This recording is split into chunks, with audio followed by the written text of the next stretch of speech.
떴습니다. 아주 멋지게 떴습니다. 예? 저 이용중입니다. 예, 잘 떴어요. 저장님. 오늘 저장님. 8시부터 김성문 대구정치회장님 강연 하는데 들어오실 수 있으신가요?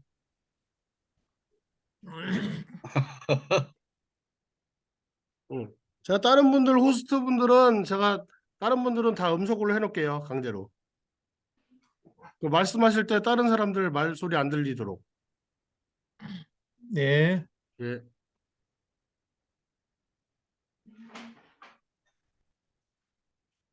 얼굴 화면이 너무 밝아요. 불 하나 끌까요? 뭐 괜찮은데요?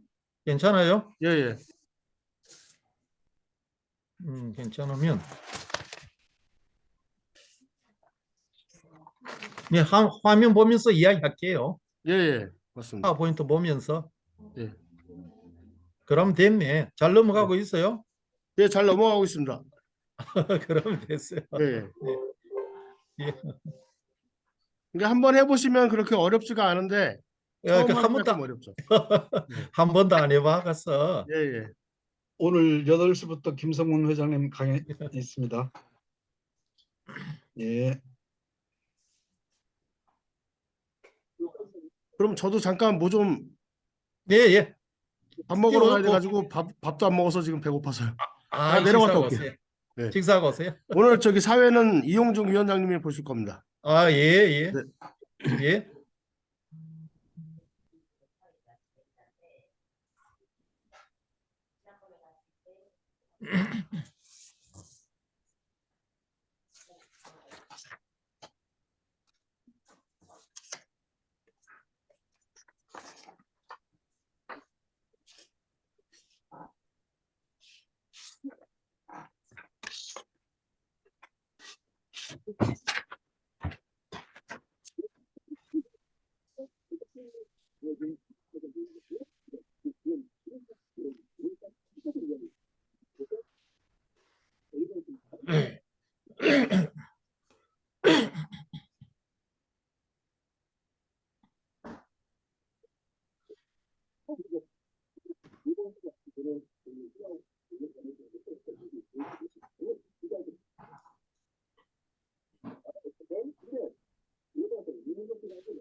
이 의원님 시간은 어느 정도 하면 돼요? 어느 정도 드리면 될 것 같습니까? 주시는 대로 할 수 있으니까. 1시간 정도 잡죠, 일단. 예, 1시간. 예, 예. 예. 예. 왜냐하면 이제 우리가 가야사 관련해서 가야사 공부보다 유네스코에 대한 싸움만 하다 보니까 예. 우리 구성인들이 가야사에 대해서 수준 차이가 너무 많이 나서 네, 예. 가야사에 대한 기본 공부를 하고 이 길을 맞아야 되겠다 싶어서 이거 마련했고요. 예. 아마 여기 이런 줌으로 사람들을 모으는 일들을 많이 해야 네. 나이 드신 분들은 조금 어렵겠지만 젊은 사람들은 쉽게 올 수 있으니까요. 그렇죠. 네. 그래서 실제 해보면 이거 별것도 아니에요. 무엇이든지 알면 아무것도 아닌데. 근데 아주 잘 만드셨네요. 이거 프로급이에요. 제가 만들지만. 예. 아주 뭐 대단하게 만드셨네. 예, 예. 이거 시간이 많이 걸려요. 처음에는 뭐 그렇지만은 이렇게 만들어 놓으면 예. 여러 장소에서 활용을 많이 하니까. 예, 사실 우리가 나이 든 사람들이 많아서 이걸 이런 쪽으로 좀 서툴지만 줌으로 해야 비용과 시간을 절약할 수 있고, 이렇게 줌으로 충분히 이야기 나눠서 모자라고 정말 중요한 건 오프라인에서 만나는 방식으로 가야 되거든요. 그렇죠. 예, 맞아요. 근데 제가 요즘 그 아이들 건강 아토피 치유 프로그램 프로젝트 받아서 한 걸 보고서를 쓰다 보니까 예, 예. 열흘은 거기에 몰두하다 보니까 도명 선생님 나오셨네. 아이고, 반갑습니다. 반갑습니다. 예, 아이고, 회장님 반갑습니다. 반갑습니다. 예. 독감이 걸려가지고, 아이고, 아이고, 이번 독감 세네요. 건강 조심하셔야 되는데.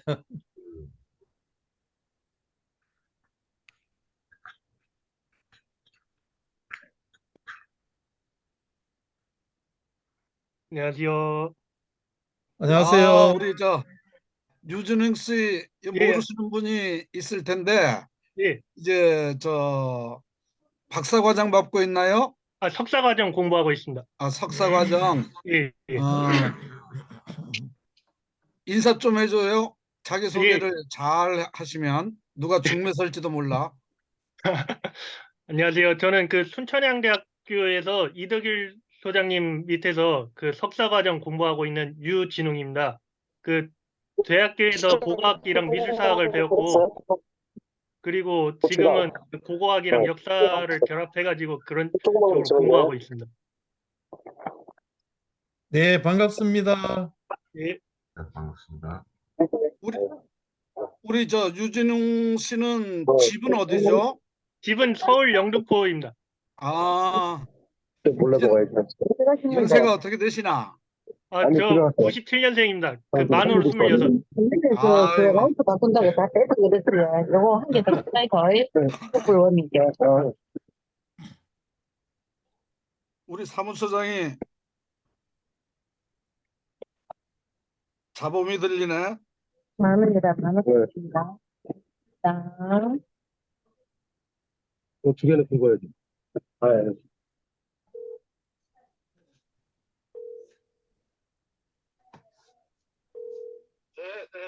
자범이 들려요. 자꾸 거기 다른 데 열어놓으면 안 돼요. 네.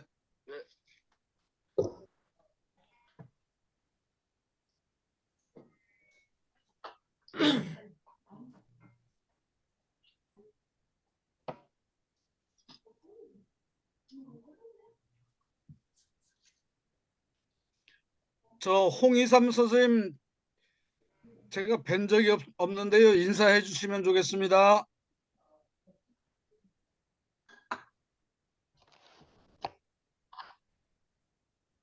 홍희삼 선생님 이름을 처음 들어보시는데요. 인사해 주시면 고맙겠습니다.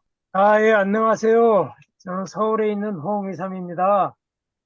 우리 유진웅 선생하고 같이 순천향대학원에서 그 이덕일 수양님 교수님 아래서 공부하고 있습니다. 석사 과정을 예. 공부하고 있습니다. 예. 반갑습니다. 배웅성 선생님하고도 잘 아는 사이죠. 예. 반갑습니다.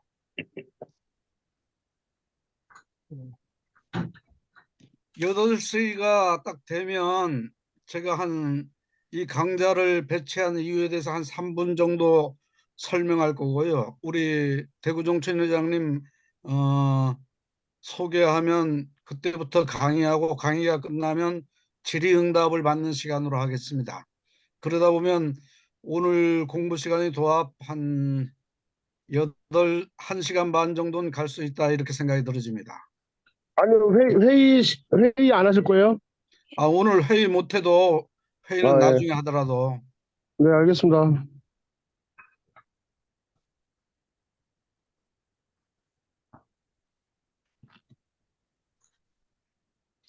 딱 8시가 됐는데요. 제 시간에 들어오지 않는 분들이 제법 있지만 시간을 지키는 버릇을 들으셔야 될 것 같습니다. 저번에 우리가 운영에서 논의하는데 가야사 싸움 하면서 가야사 관련 기본이 잘 공부를 하는 수준의 차이가 나서 8시부터 김성문 대구정치회장님 강의 있습니다. 예, 예. 예. 우리가 9시에 보통 해나니까 9시라고 생각하시는 분들이 좀 계신 것 같아요. 김민구 선생님도 9시로 착각해가지고 연락이 왔습니다. 그래서 2기는 가야사 바로 세우기에 집중을 해야 되는데 우리가 이 주요 활동가들이 이걸 이해해야 되고 이해해서 어떤 방향으로 나갈지를 정리하게 될 것 같은데요. 그래서 생각하다가 6개 강좌를 배치했습니다. 그래서 이게 6개 강좌가 들어보고 좋으면 줌으로 전국에 있는 다양한 사람들을 뭐 회비 후원금 한 2만 원 받아서도 가능할 수도 있다고 생각 들고요. 그래서 외연을 확대해가는 작업으로도 쓰고 이 6개 강좌가 다 끝나고 나야 사업 계획을 설립하고 하는데도 공감대가 쉬울 것 같아서 6강좌를 배치했는데 그 줌 강연 하시는 분들을 6분한테 강의료는 마음만 드리고 돈은 드리지 못하는 것 여러 가지로 죄송합니다. 이제 9분이 들어와 있는데요.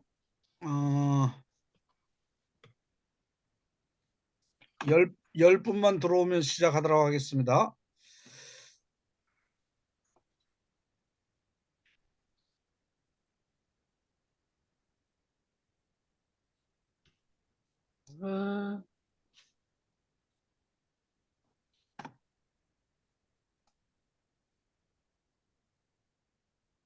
김민권 선생님 들어오셨네요. 김민권 선생님 인사해 주시죠.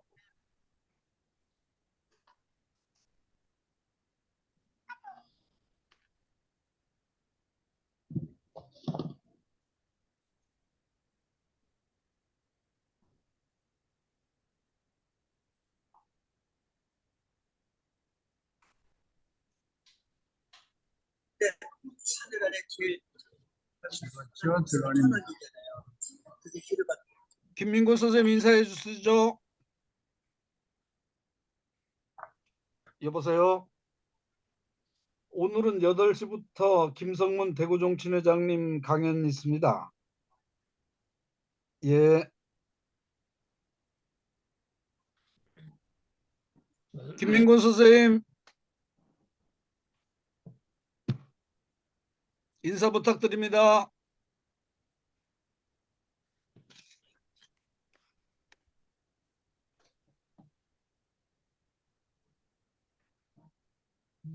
강감찬 선생님 인사해 주세요.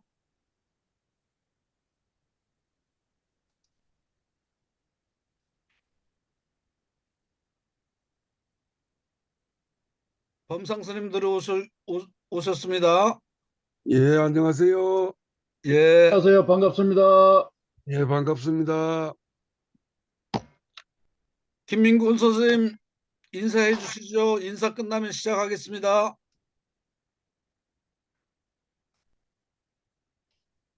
김민군 선생님 못 들어오셨네.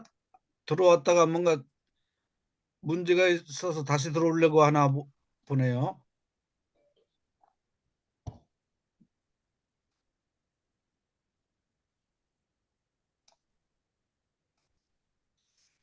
자, 그러면 대구정치인회장님을 소개해 드리겠습니다.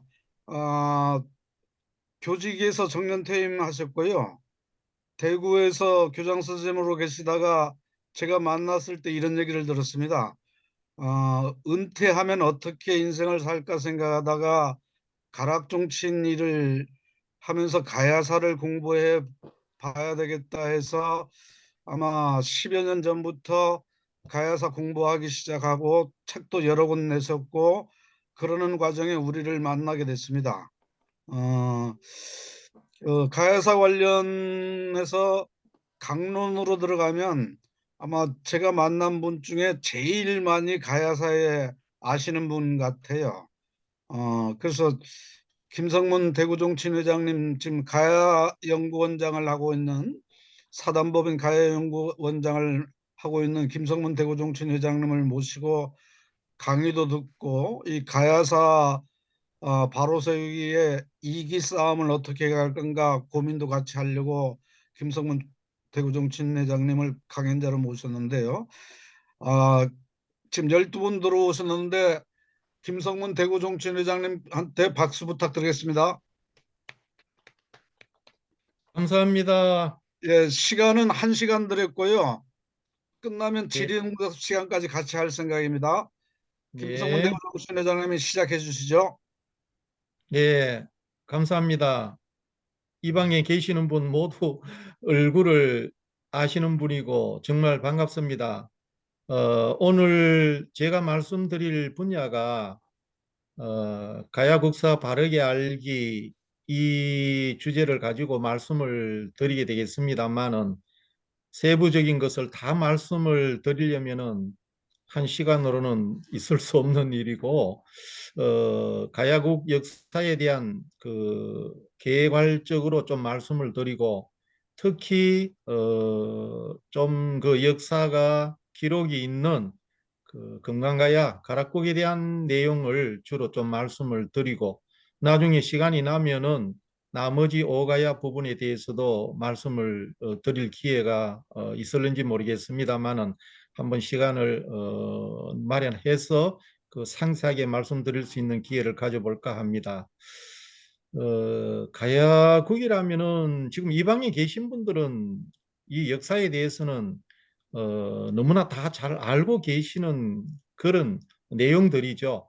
특히 역사로 전해져 내려오는 사서가 부족하고 기록이 미비하고 또 기록이 없다 보니까 여러 가지 그 우리 가야사 속에 다른 뭐 임나사가 들어온다든지 해서 왜곡이 많이 되고 있는 부분들이 있습니다만은 그러나 우리는 가야의 참 역사를 아시면은 그 어떠한 역사를 덮으시우더라도 우리가 바르게 찾아나갈 수 있다는 그런 생각을 합니다.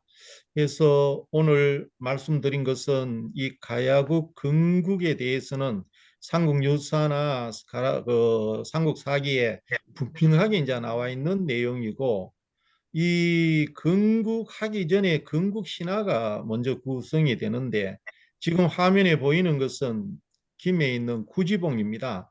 이 구지봉에서 아마 3월 개요일인데 구촌의 백성들 한 300명이 모여서 개요일 그 액땜을 하기 위해서 행사를 하고 있으니까 구지봉에서 이상한 소리가 들려서 그 소리 나는 쪽으로 가보니까 여기 누가 없느냐라고 큰 소리를 치는데 보이지 않아서 나를 보려면은 구지가 노래를 크게 불러라 해서 거부가 하는 그 구지가 노래가 있습니다.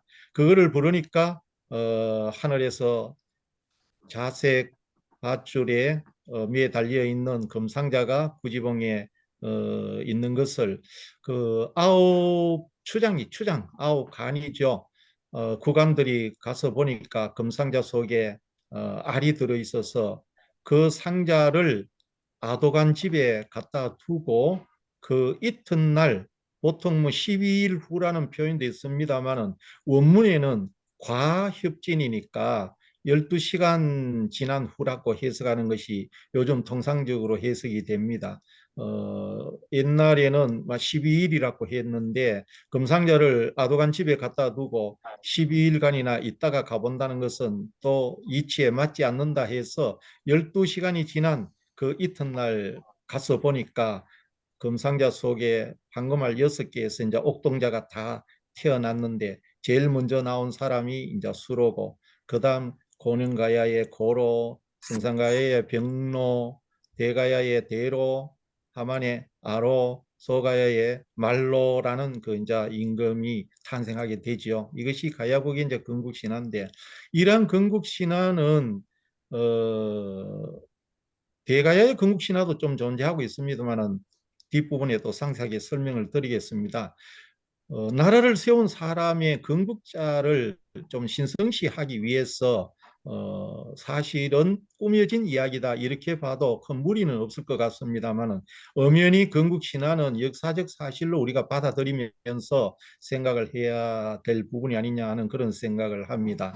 그래서 언제 그러면 구지봉에서 그 6개 황금알 속에서 나타난 첫째 태어난 수로왕이 건국을 했느냐 하면은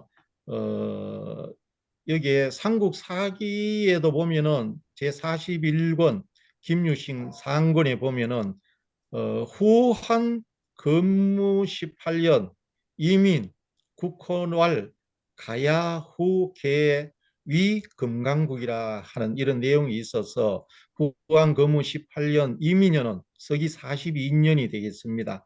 이때 국호를 가야라 하다가 나중에 금강국으로 바꾸었다 하는 그 내용이 삼국사기에 이렇게 우리의 엄연한 역사적 사실로서 기록이 되어 있고, 그리고 삼국유사에 보면은 이 가락국기 속에 좀 상세하게 또 나와 있는 부분이 있는데 삼국사기의 내용이나 다를 바 없습니다. 세조 광무제 건무 18년 이민 3월 개요일에 이민 3월 건무 18년이 서기 42년이니까 3월 개요일에 이 개요일을 보통 3월 삼진날 3월 3월이라고 많이 표현을 하고 있습니다. 이때 구지봉에서 건국신화에 말씀드렸다시피 그러한 일이 있고 난 다음에 수로왕이 이달 3월 15일 날 왕위에 오른다고 기록이 되어 있습니다. 그래서 삼국사기나 삼국유사에 가야의 건국의 연도는 분명하게 42년이라는 것이 기록되어 있다는 것은 우리의 역사적 사실이기 때문에 이러한 역사적 사실만 보더라도 가야의 건국 연도를 왜곡한다든지 뭐 성립을 했다든지 이런 표현은 좀 지양을 해야 되지 않느냐 하는 그 생각을 합니다.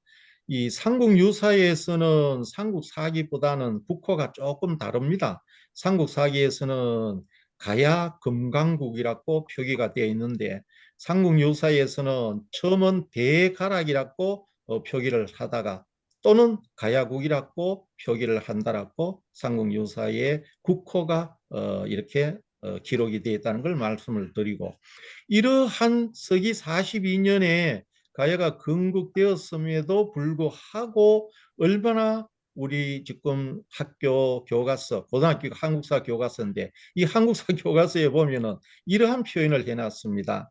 변한 지역에서 성립한 가야에서 3세기 후반 이후 여러 가야 소국이 건립됐다. 서기 42년은 어디 도망가고 없어요. 참 이러한 표기를 해서 고등학생들에게 가야의 건국 연도를 참 지도한다는 것은 우리가 통탄할 노릇이고 바로 잡아 주어야 되지 않느냐 하는 그 생각도 해봅니다.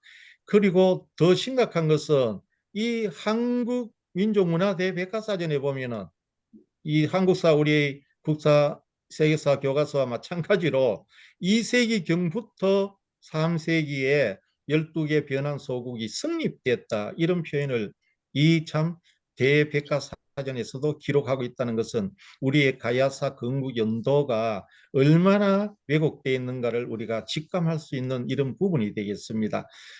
그런데 이러한 가운데 가야의 건국 신화가 있는가 하면은 금강가야를 정기가야라고 봤으면 후기 쪽은 대가야가 이래 번창을 하게 됩니다. 이 대가야가 번창을 하게 되면서 이 신정동국 여지 성남에 이래 보면은 대가야 건국 신화가 이렇게 기록이 되어 있습니다. 어떻게 되어 있느냐 하면은 가야 산신 정견 모주 내위 천신 이비가지 소감 생 대가야 왕 내질주일 건강국왕 내질청해 이인 즉 내질주일 위 이진 아시왕지 별칭 청해 위 수로왕지 별칭 연여 가락국 고기 육난지설 구황탄 불가신이라는 제가 붉은 것으로 표기를 해 두었는데 흔히들 우리 사학자들 보면은 여기에 육난지설까지만 끊고 요 구황탄 불가신이라는 6글자는 어디든도 나타나지를 않습니다. 나타내지를 않고 있는데 이 대가야의 건국신화는 최치원 선생이 석이정전을 보고 대가야 건국신화를 이렇게 실어놨는데 최치원 선생도 건강가야에 나오는 6개 육난신화나 대가야의 정견모주와 이비가와 감흥을 해가지고 두 아들을 낳았는데 그 두 아들의 이러한 신하들은 구황탄 불가신이다 했어요.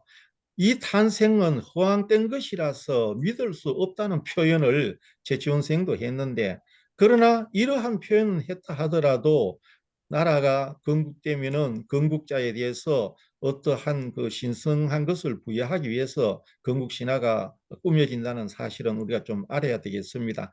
그래서 신라시대 때 최치원 선생님도 이 건국신화에 대해서는 좀 부정적인 어떤 견해를 가지고 있지 않았느냐 하는 그 생각을 해볼 수가 있습니다.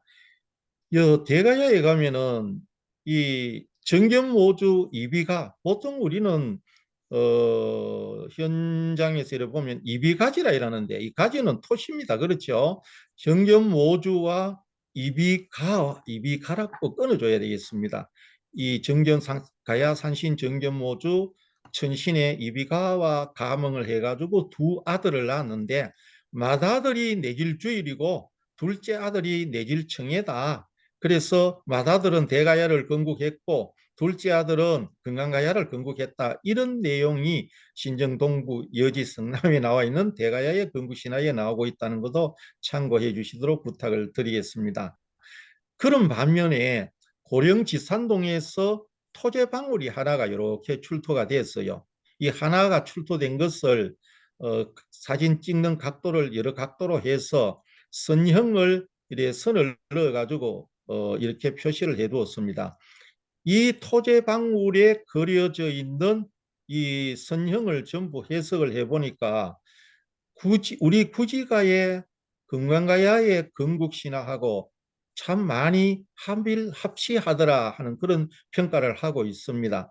첫째, 이 그림은 구지봉을 뜻한다. 남성의 어떤 성기 모양이라고 표현도 합니다만은 이 구지봉하고 또 거북의 어떤 그 상징, 구지가에 등장하는 거북의 상징, 그리고 관을 쓴 남자들이 쳐다봤다. 이 구관이라고 이제 표현을 하고, 그리고 춤을 추는 또 여자들, 이 300명의 그 백성들이 있었으니까 춤을 추는 관중들이고, 또 하늘을 우러러 보는 사람들, 하늘을 우러러 보니까 하늘에서 금괴짝이 자주끈에 매달려가 내려오더라 하는 이 토제방울이 어디서 출토됐느냐 하면은 대가야인 고령지산동 고궁을에서 출토된 것으로 봤을 때 아마 구지봉에서 가야의 건국신화가 대가야 쪽에서도 이렇게 많이 전수가 돼 있고 전해져 있지 아니했느냐 이러한 평가를 하고 있다는 것을 아울러 말씀을 드릴 수가 있습니다. 그런데 이러한 건국신화의 공통점을 보면은 수로왕이나 박역것의 모두가 하늘에서 알로 내려와 가지고 그 아래에서 우리 인간 생명의 근원을 찾을 수가 있습니다. 천손사상이 여기에 가미가 되어 있다고 보고, 주몽이나 탈레왕은 인간의 몸에서 알이 태어나 가지고 이상한 징후에 의해 가지고 주몽 동명성왕이 탄생하고 탈레왕이 왕으로 이제 이렇게 되는 그러한 신화가 꾸며지죠. 해서 수로왕이나 혁거세나 주몽이나 탈레왕 모두가 처음부터 신성시했다. 이러한 사람들은 지상에서 정말 투쟁과 고난을 극복 후에 승리를 하고 어떤 영웅적 면모를 갖추게 됐다 하는 그러한 건국신화의 공통점을 우리가 찾아볼 수가 있겠습니다. 그런데 김수로왕이 아래에서 태어난 건 아니죠. 수로왕도 성계가 있으리라고 생각을 하는데 이 수로왕의 성계는 어디서 우리가 찾아볼 수 있느냐 하면은 김유신피에 보면은 헌원의 후에 이거 황제 헌원인데 중국의 오황제로 생각하는 첫째 황제 헌원의 후예고, 다음 소호의 자손이다 하는 것이 김유신 비에 이렇게 나타나 있습니다. 끝에 이렇게 가면은 김유신은 소호의 자손이다 하면서 남가야 시조 수로는, 남가라가 아니고 남가야입니다. 남가야의 시조 수로는 신라와 동성이다 하는 이 내용도 김유신 비에 이렇게 기록이 되어 있다는 사실을 알고, 신라의 그 김씨나 가락의 김씨가 위로 올라가면은 한 조상이다 하는 것을 여기서 우리가 찾아볼 수 있는 그러한 내용이 될 수가 있겠습니다. 그런데 이제 이 가야국 명칭을 보면은 이 오가야조, 삼국유사 오가야조에 보면은 가락기 찬을 인용을 해가지고 육가야가 이제 성립이 되는데, 흔히들 가야가 뭐 7가야다, 8가야다, 10가야다 그러는데 전혀 그 8가야도 아니고 9가야도 아니고 10가야도 아니고 건국할 때는 6가야다 하는 것을 우리는 꼭 아셔야 되겠습니다. 이 건강가야는 바로 현재 김해 지역에 가락국으로 표기되는 건강가야가 건국이 되고, 또 함안의 아라가야, 그리고 함령의 고령가야, 고령의 대가야, 성주를 경산이라 그러죠. 벽진이라 그러기도 했는데 성산가야, 고성의 소가야가 서기 42년에 6개 가야국이 이제 건국이 됐다는 것을 아시고, 그런데 문제는 고려조 사략 천복자 5년에 보면 940년에 보면은 이 육가야의 이름이 바뀌어지는데, 건강가야는 건강이고 고령 그대로인데, 문제는 창녕에 있는 이 가야 지역을 비화라는 표현을 써놨습니다. 이거 삼국유사에도 요 보면 요 비화가 있는데, 이 비화의 요쪽에 가면은 비화의 창녕이고, 요게 쭉 내려 글자 요래 보면은 요 와자가 하나 있어요. 거짓와 요래 돼 있는데, 이 말은 고령의 잘못이다. 이제 비화는 고령의 잘못이다. 그래 결과적으로 뭐냐? 고령의 가야의 세력들이 창녕 쪽으로도 뻗어나가고 합천 쪽으로도 뻗어나가고 저 남원 쪽으로도 뻗어나가서 가야의 문화를 꽃피운 지역이 되지 않느냐, 이렇게 생각하시면은 큰 무리가 없을 것 같습니다. 그래서 아라는 그대로고 성산도 그대로인데, 이 940년에는 소가야가 누락이 됐어요. 소가야가 없고 5가야만 국명이 바뀌었다고 해서 이렇게 표기가 되어 있다는 것을 참고해 주시도록 부탁을 드리겠습니다. 그리고 여기에 가야국 강력을 보면은 이것도 삼국유사에 나오는 내용, 삼국유사 가락국기에 나오는 내용인데, 요 한문을 제가 풀이해 놨는 게 요 뒤에 나옵니다. 동쪽으로는 황산강이요, 서남쪽으로는 창해다. 창해는 남해죠. 서북쪽으로는 지리산이다. 지리산은 명지리산이고, 동북쪽은 가야산이고, 남이 국미다 이랬는데, 이 뭐 사학자들이 가야에 강력이 있어가지고 남쪽은 나라의 끝이다 이렇게 해석을 합니다만은, 다른 데는 전부 다 지명이 들어가 있는데 남쪽은 지명이 아니고 나라의 끝이다라고 해석하는 것은 상당히 무리가 가겠지 않느냐, 이 생각 속에서 요즘 많이 대두가 되지요. 요 국리라는 것은 대마도 서북 경계에 보면은 국리성이 있었다 해서 남쪽은 국리성까지가 가야의 강력이 되지 않느냐, 이런 생각을 합니다. 그래서 이것을 잠깐 이렇게 경계를 한번 그려보면은, 처음에 구지봉에서 6개 가야국이 건립을 이렇게 하면서 강력이 이러한 형식으로 강력이 이루어지지 않느냐 하는 것을 우리가 생각을 해볼 수 있고, 여기 있는 비화가야나 합천의 그 상측에 있는 합천 쪽에 있는 가야의 세력이나 남원 쪽에 있는 가야의 세력, 이런 세력들은 대가야에서 이렇게 전부 뻗어나왔다는 그 생각을 하시면은 큰 무리가 없을 것 같습니다. 자, 그러면 이러한 6개 가야 중에서 가락국에 대해서 조금 말씀을 드리면, 네, 가락국 왕 3개를 우선 이래 보시면은 초대 수로대왕부터 10대 양왕까지 10왕이 우리는 엄연히 역사 속에서 존재하고 기록이 남아 있는데도 불구하고 수로왕부터 여기에 명왕까지는 명왕 한 뭐 덕왕까지는 이 참 왕이 없었다는 형식으로 우리가 일본 서기를 갖다 덮어보고 있는 그런 이제 내용인데 여기 잠깐 보시면은 가야의 건강가야의 왕세기에서 어떤 왕은 이렇게 태자로 되어 있고 어떤 왕은 왕자로 되어 있고 어떤 왕은 자로만 되어 있고 이렇게 되어 있습니다. 태자는 맏아들이 이렇게 왕위를 이어받았다고 보고 왕자는 왕자들이 여러 명 있었는데 그 중에서 아마 명왕 같으면은 태자를 놔두고 왕위에 오르지 않았느냐 이 생각을 하시면 될 것 같고 해왕 같으면 왕자의 왕자도 빠졌습니다. 그냥 자로만 되어 있어요. 그러면 왕자도 아니고 어떤 뭐 둘째 왕비나 셋째 왕비에서 나가지고 왕자 소리 못 들은 이런 참 아들이 왕으로 이래 등극한 왕이 해왕입니다. 해왕이 이리 있다는 걸 참고로 하시고 문제는 삼국 유사 가락국기 속에 나오는 것은 언제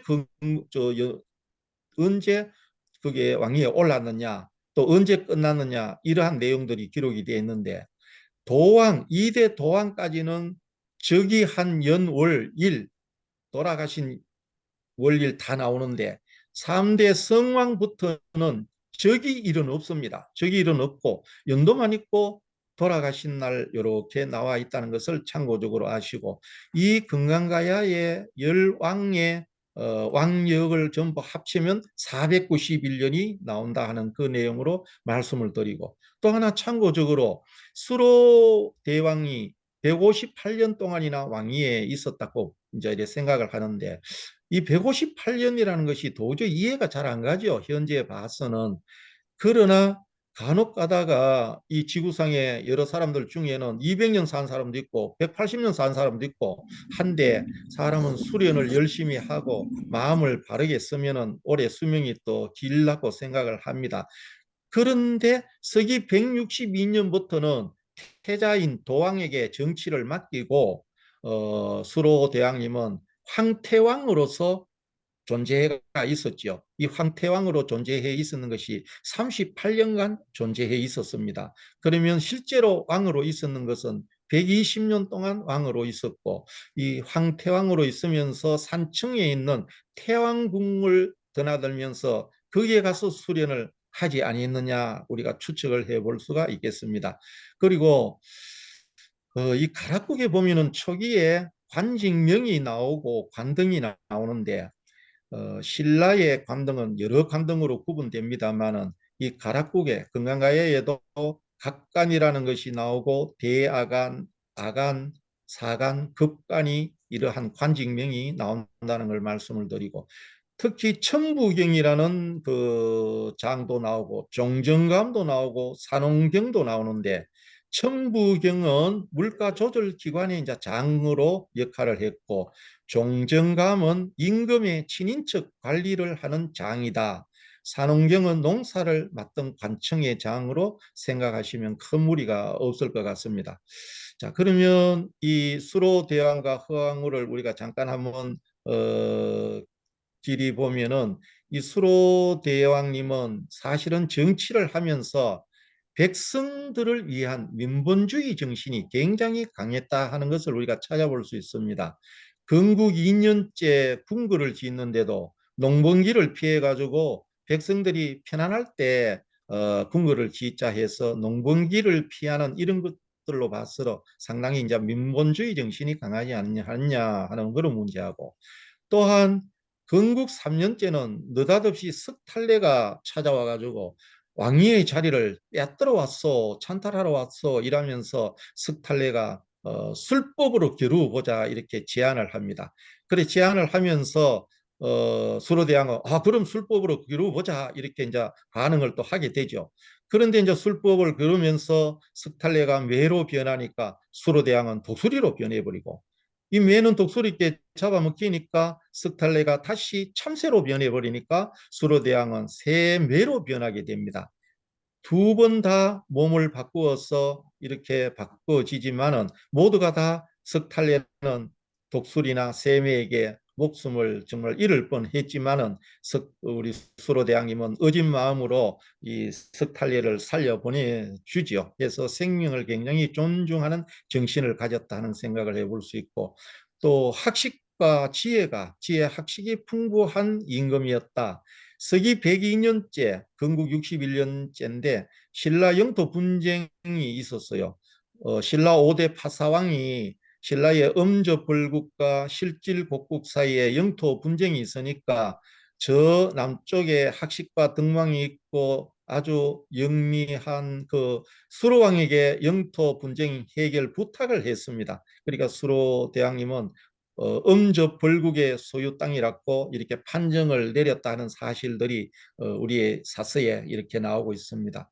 이런 가운데 사실은 가야와 신라의 관계를 우리가 사서를 통해서 한번 봤을 때 삼국 유사에 보면 탈례가 나타나서 왕이 쟁탈전을 벌였다는 것이 조금 전에 말씀을 드렸고, 그 다음 48년에 아유타국 공주와 혼인했다는 사실, 서기 77년에는 황산진 어구, 낙동강 어구가 되겠죠. 낙동강 어구에서 신라와 큰 전쟁을 벌였고 94년에는 마두성에서 또 신라와 큰 전쟁을 벌이는데, 이 마두성은 지금 현재 경산시 그 자인읍에 있는 진량읍에 있는 마곡 쪽에 성이 있는 그 마두성으로 지금 추정을 하고 있습니다. 102년에 영토 분쟁 해결하고 116년에 또 신라와의 큰 전쟁이 있었고 201년에 갔어야 신라와 화친을 하게 되는데, 서기 42년부터 200년까지 신라와 금강가야는 참 크고 작은 전쟁이 이것뿐 아니고 여러 차례 있었다는 것을 말씀을 드릴 수 있습니다. 그러나 일부 강단 사학자들은 이 삼국사기, 삼국유사에 나오는 이러한 초기 기록은 허위라고 이야기하는 데 대해서는 우리가 참 붕괴하지 아니할 수 없는 그런 실정에 놓여 있습니다. 이 수로대왕님은 이러한 정치를 하고 오랫동안 왕위에 계시다가 이제 돌아가시게 되는데, 김해에 가면은 바로 수로대왕릉이 이렇게 있고, 또 그 북쪽에 조금 구지봉 옆에 가면은 후왕릉이 있습니다. 금강가야만 하더라도 왕릉이 이렇게 있고 10대 양왕릉도 있고 10왕이나 존재했다는 사실이 역사적 사실로 엄연히 기록되어 있는데도 불구하고 그거를 참 거짓이라고 말한다는 것은 있을 수가 없는 일이다 하는 것을 말씀을 드릴 수가 있습니다. 그런데 허왕후는 인도 아유타국의 공주라 그러는데, 그 인도 아유타국의 공주 그 먼 데서 어떻게 김해에 와서 수로왕하고 혼인을 했느냐? 그러면 아유타국에서 왔다 하는 증거가, 허왕궁릉 옆에 가면 파사각에 파사석탑이 있고 올 때 배에 풍랑을 만나서 좀 그 풍랑을 잠재우기 위해 가지고 싣고 온 돌이 파사석탑이 되겠죠. 그리고 숭선전 남릉 정문에 가면은 이렇게 마주보는 상어 문양이 있고, 또 지금부터 한 10년 전이 되죠. 아주 오래 전에 되는데 서울대학 교수하고 서정성 교수와 한림대 김종일 교수가 바로 이 대성동 또 우리 가야 지역의 그 후손 유고를 가져가서 DNA 검사를 해보니까 인도 남방계 계통 여성의 DNA가 듬뿍 검출된 것으로 봐가지고, 여기에 금강가야의 후손들은 허황옥이라는 공주가 인도 아유타국에서 왔다 하는 것이 정말 DNA로 증명을 해주는 그러한 사건이 일어났습니다. 그 후로부터는 다른 또 타성이나 다른 사람들이 허황우가 인도 계통의 여성이 이다 아니다 하는 그러한 논쟁은 이제 없어지게 되었다는 그런 부분이 되겠습니다. 이 가락국에 열 왕자가 있는데 수로대왕과 허황우는 아들을 열놓고 딸을 이제 공주를 두 사람을 낳았다고 기록이 되어 나옵니다. 태자는 거등왕이라 그래서 이제 일명 도왕이라 그러는데, 이 도왕하고 시호를 붙여가지고 왕으로 붙이는 것은 1884년에 붙여졌고 그 전에는 전부 다 휘를 이름을 붙여가지고 왕이라고 이제 표현을 했습니다. 열 왕자 중에서 마지는 김해 김씨 쓰고, 열 왕자 중에서 왕자가 남았는데 9왕자 중에서 2왕자입니다. 둘째, 셋째가 아니다 하는 것을 꼭 명심하시기 바랍니다. 2왕자가 허시성을 이제 받게 됐는데 이 허시성을 받게 된 근거는 허왕우님이 이영만리 타국 땅에 와서 내 성을 전할 길이 없다고 수로대왕님께 말씀을 드리니까 수로대왕님은 허시성을 계속해서 이어질 수 있도록 2왕자에게 허시성을 사성을 하게 됩니다. 1647년에 건립된 이 가락국 수로 왕릉 비문에 보면은 이 내용이 나옵니다.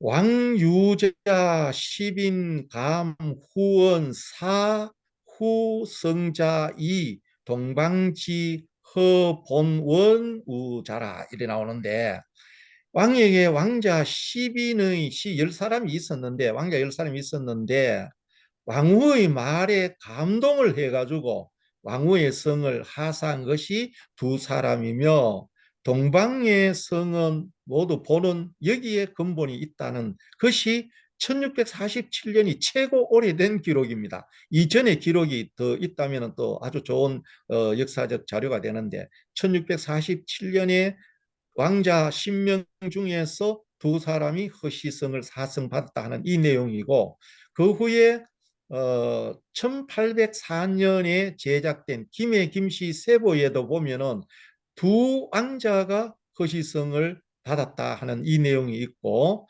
그리고 1884년에 건립된 가락국 태종릉 순선 전비에 보면은 여기 이제 문제가 됐어요. 아까 좀 전에 보면은 여기에 줄사자가 있습니다. 왕유자 시빈 감후 은사 요 줄사자인데 요 줄사자를 요 승선전 요 뒤에 보면은 이렇게 각자가 되어 있어요. 주석 석자로 각자가 되어 버렸습니다. 이거는 아무래도 각 하면서 줄사자 조개표를 세금으로 이거 잘못 이렇게 각자를 했지 않았느냐 이 생각을 할 수밖에 없습니다. 이거면 말이 안 돼요. 뜻이 안 돼요. 2아들이 어떻게 했단 말이에요. 2아들이 어떻게 했다는 풀이 말이 없습니다. 그래서 이것이 잘못된 후로 1884년 후에 나오는 족보나 자료 보면은 2왕자 중에 석왕자가 하나 나오고 또 어떤 데는 명왕자다. 2왕자의 휘가 석이고 명이다 이렇게 나오는데 이거는 제가 동의를 할 수 없는 것이 2왕자에게만 줬다 성을 사성했다 그랬지 그 왕자의 휘는 이름은 어디에도 나타나지 아니한다는 것을 말씀을 드릴 수가 있겠습니다. 그래서 이 1910년에 선은 김해 김씨 선은 세보에도 2아들로 나왔습니다. 여기에는 또 줄사자로 바르게 썼어요. 1910년 자료에 보더라도 해서 2왕자가 허시성을 줬다 하는 것을 우리가 알 수가 있고 그런데 이 1927년에 건립한 가락국 태조왕릉 중건 신도 비명에도 2왕자라고 2왕자만 나옵니다. 휘도 나오지 아니합니다. 그런데 이 2왕자에게 허시성을 줬다 그랬는데 허시성을 받은 이 2왕자는 이 허씨가 어느 왕자가 양천이고 태인이고 이거는 우리가 밝힐 수가 없고 밝힐 수도 없습니다.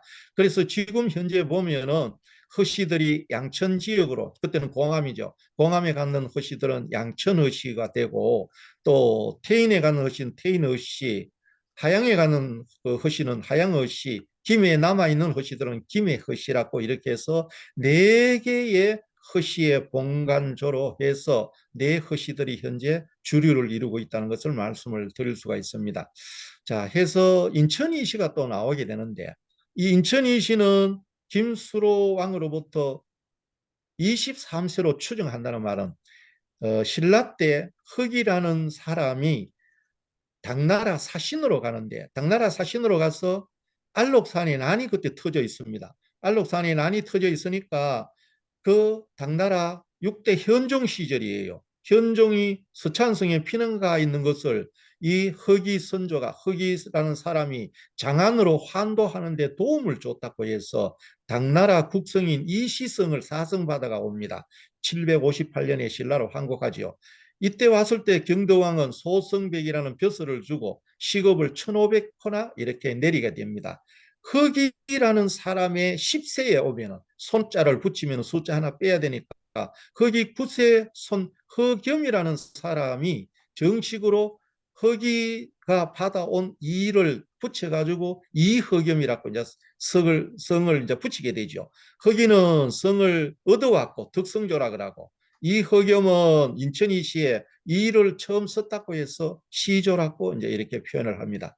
그래서 보면 김해 김씨, 허씨, 인천이시는 다 같은 한 후손이다 이렇게 생각할 수 있고 그게 7왕자가 남아 있는데 두 왕자에게 허씨 주고 한 왕자는 태자고 이 7왕자는 황후 공주님과 함께 온 장유화상을 따라서 불가에 기일을 해가지고 부처가 되죠. 성불을 하는데 성불 하는 장소는 이제 칠불사가 되겠습니다. 이 칠불사에 가면은 운상원이라고 있는데 운상원에서 수도를 했고 이 칠불사에서 7왕자는 이제 부처가 되어서 이 엄마 허왕후님은 아들이 보고 싶어서 이 칠불사에 찾아가서 아들 면회를 신청했지만 면회를 참 보고 싶다 그러지만 오빠 되는 장유화상이 절대 아들을 만나게 해주지 아니하죠. 그래서 마지막에 성불했을 때 이 영지에 와서 아들의 모습을 볼 수 있다 한 나머지 허왕후하고 수로왕님 네 분이 여기 와서 보니까 7 그 왕자가 참 부처가 돼 가지고 이렇게 하늘로 올라가는 모습이 비쳤다 하는 이 영지가 칠불사에 들어가다 보면 오른쪽에 이런 못이 있습니다. 영지. 이러한 7 왕자가 칠불이 된 것을 칠불사 대웅전 들어가다가 오른쪽 보면은 이렇게 모셔놨습니다. 참고로 하시고. 자, 그러면 두 공주는 어떠냐? 이 두 공주는 1924년에 발행한 가락국 평년기에 보면은 이 가락국 평년기를 집필한 사람도 고보 왕세기를 참고했다 그럽니다. 한 공주는 김해 배시 보첩에 태사 배열문에게 시집 갔다. 또 한 공주는 석태자비다. 석탈래 맏아들의 비다. 이렇게 기록이 되어 있습니다. 기록이 되어 있는 이제 근거를 가지고 찾아보니까 이거 김해 배시 파보인데 배시 파보에 한 공주가 여기 기록이 되어 나옵니다. 요 휘는 열문이고 배열문인데 한 공주의 이름이 옥환입니다. 옥자환이고 태사 배열문의 배필이라고 요게 기록이 다 요래 나오고 하니까 한 공주가 어디에 시집 갔다 하는 것은 분명히 사적으로 이렇게 남아 있다는 걸 말씀을 드리고 첫째인지 둘째인지는 지금 기록이 안 되니까 알 수가 없습니다. 그리고 또 한 공주가 있습니다. 이 또 한 공주는 휘가 없습니다. 이름은 기록 안 되지만은 석탈래 장남이기 때문에 석탈래는 세 아들이 있습니다. 부광이라는 아들이 있고 부추가 있고 부노가 있는데 세 아들이 있는데 맏아들 부광에게 수로대왕에 또 한 공주가 시집을 갔어요. 그런데 이거 인터넷에 들어가 보면은 이 석탈래 비라고 해가지고 부추 이 부추의 비가 지진 내래 부인 김씨라고 하니까 여가 석탈래 왕비라고 막 도배를 해놨는데 둘째 아들의 비가 아니고 첫째 아들의 태자비라는 것을 말씀을 드리고 요 석시 족보에 보면은 상세하게 기록이 되어 있습니다. 관 벼슬은 각간이고 그 이제 요 석탈래 왕의 맏아들을 추존해서 강조왕이다. 요 조카가 왕이 됐으니까 본류왕이 됐으니까 또 강조왕으로 추전이 됐고 비는 김씨인데 아버지는 가락국 수로왕이다. 이렇게 기록이 딱 돼 있습니다. 그렇다면은 두 공주의 현재 출처도 분명히 이제 기록상으로 남아 있다는 것을 말씀을 드릴 수가 있습니다. 자, 그러면 수로왕은 10왕자가 있었고 두 공주가 있었는데 태자는 거등왕이 되었고 허씨를 두 왕자에게 주었다. 그리고 7 왕자는 성불을 해서 이렇게 부처가 되었다. 두 공주는 한 공주는 휘가 있고 한 공주는 휘가 없다. 이러한 기본적인 내용을 이렇게 생각하시고 그런데 문제가 이제 허씨로 준 두 왕자인지는 알 수 없으나 김해 읍지에 보면은 진례성 성주로 수로왕의 한 왕자가 갔다는 내용이 기록이 되어 있습니다. 진례성 성주고, 또 우리의 족보에, 오래된 족보에 보면은 한 왕자는 거칠군으로 이렇게 기록이 돼 나옵니다. 그래서 태자 거등왕 제외하고 두 왕자는, 한 왕자는 진례성 성주고 한 왕자는 거칠군인데, 이 두 왕자가 허신지 아닌지는 알 수가 없으나 두 왕자에게 허시 줬다 그러니까 허시로 우리가 추정을 할 수밖에 없는 그런 어떤 역사적 사실이라고 생각하면 큰 무리는 없을 것 같습니다. 그래서 열왕자 두 공주에 대한 내용을 제가 상세하게 좀 말씀을 드렸고, 그리고 이대 도왕 시절에 가면은 이 도왕 시절이, 도왕 즉위가 서기 199년, 그러면 수로 대왕님이 왕위에서 돌아가신 날이 되죠. 돌아가신 연도에 이대 도왕 거등왕이 이제 왕위에 오르는데, 이 가락국 편년기에 보면 이런 내용이 나옵니다. 거등왕 기묘 왕자 휘선, 요것도 성견이라고 해석해 나오는 데가 너무나 많아가지고 참 이거 한문 해석을 잘 못한다 싶은 생각이 듭니다. 분명히 왕자의 이름은 선입니다. 선이고 왕자 선인데 김연년이라 그랬는데, 요 김연년은 도왕 시절의 김연년은 한 문밖에 안 나옵니다. 한 문밖에 안 나오니까 김연년이 언제냐? 서기 199년이 됩니다. 서기 199년에 왕자 휘선이, 여기 중요합니다. 진세 세패, 요 진세 세패인데, 그러면 이 왕자 선이 신녀와 함께 구름을 타고 떠나가 버렸는데 왜 갔느냐? 진세세패입니다. 더럽히는 세상과 쇠하고 약해져서 지친 이 가락국의 모습을 본 겁니다. 물론 뭐 도왕이 즉위할 무렵에 참 좀 뭔가 가락국이 사회가 혼란하고 그랬는지 모르겠습니다만은, 그러한 현상을 보고 신녀와 함께 성문이거라 그랬는데, 요 신녀를 누군지는 모릅니다.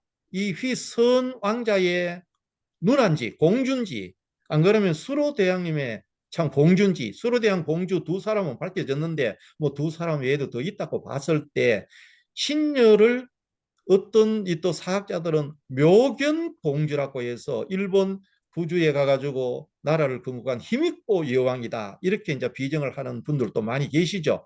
그러나 그러한 역사적 사실은 어디까지는 지금 추정이고 추측이고 비정할 따름인데, 일단은 신녀라는 말이 나옵니다. 그래서 왕자선이 신녀와 함께 구름을 타고 떠나가니까 정말 이 거등왕이 참 아들과 공주가 떠났다고 봤을 때 얼마나 마음이 참 심란했겠습니까? 어디에 갔느냐? 거등왕이 요 도강 습도암에 올라가지고 왕을 이제 선을 불렀겠죠. 선을 부른 데라고 해서 초선대라는 이제 이름을 지었다 하는 이러한 유래가 전해져 내려오고 있습니다. 이대 도왕 시절에. 근데 이대 이제 도왕님은 정말 부모를 위하고 엄마를 위하고 자녀를 위해서 절을 많이 창건을 하게 되죠. 그러나 이 절은 부원함이 있고 모원함, 자함이 있는데, 수로대왕과 허왕후님이 창건을 했다는 설도 있고 이대 도왕이 창건했다는 설도 있습니다. 지금에 와서는 어느 설이 맞는지는 확정은 안 됩니다만은, 이대 도왕이 아버지의 은혜를 갖기 위해서 이 삼랑진 천태산에 부원함을 이렇게 세우고, 그리고 또 무척산 모원함을, 엄마를 위해서 모원함을 세우고, 또 이 봉화산에 가면은 자녀를 위해서 자함을 건축했다 한 이런 내용들이 있는데, 이 세 군데 부원함이나 모원함, 자함은 삼원찰이라 그래서 이렇게 후손들에게 많이 전해지고 있습니다. 그래서 이 건축은 수로대왕과 허왕우님이 건축했다는 설도 있고 도왕이 건축했다는 설도 있다는 것을 두 가지로 제가 이제 말씀을 드릴 수가 있습니다. 이 도왕 아드님이 이제 아드님을 위해서 자함을 건축한 데 보면은 지금 자함은 터만 있고 절은 없습니다. 없는데 이거 마애불이 이렇게 넘어져 가지고 90도로 넘어져 있는데, 아마 뭐 지진에 의해서 넘어졌는지 알 수는 없습니다만 현재 자함지로 추정하는 곳에 가면은 이런 절이 있다는 것을, 마애불이 있다는 것을 이제 말씀을 드릴 수가 있고, 8대 장왕 시절에 오면은 이 장왕도 보면은 부모의 명복을 빌기 위해서 이제 왕후사를 창건을 했다. 시조대왕 네 분의 그 명복을 빌기 위해서 왕후사를 창건했다는 이제 설이 있는데, 시조대왕 네 분의 명복을 빌기 위해서 이제 왕후사를 창건했다는 쪽으로 또 기울어지고 있습니다만은, 김해 보배산에 있었던 그 이제 왕후사지만은 지금은 없죠. 왕후사가 없고, 여기 보면 서기 452년에 수로대왕과 후왕후가 처음 만나 합헌한 곳에